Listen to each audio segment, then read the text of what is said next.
ও বৌমা, ওই তো করে কি গুলছো? এই তো যা গরম পড়েছে, একটু গ্লুকন ডি গুলছি খাবো বলে। এখানে এসে বসো না। তা গুলছো যে গেলে আমার একটুখানি দিও, আমার তো গরমেও কষ্ট হয় না কি।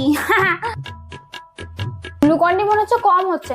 আমি একটু কৌটোটা নিয়ে আসি। হ্যাঁ কাকিমা, একটু তুমি চেখে দেখো তো ঠিকঠাক আছে কিনা। আমি একটু নিয়ে আসছি গ্লুকন ডির কৌটোটা। একটুখানি ঠেস করে দেখতে হবে।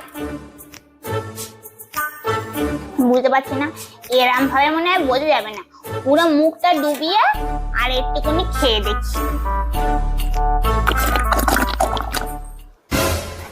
মালতী কাকিমা, তুমি এটা কি করছো?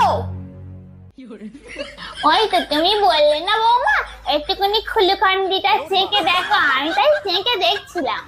ভগবান, আমার গ্লুকন ডি খেতে হবে না। আমি আর গ্লুকন ডি খাবো না, তুমি খেয়ে নাও, খেয়ে আমাকে উদ্ধার করো।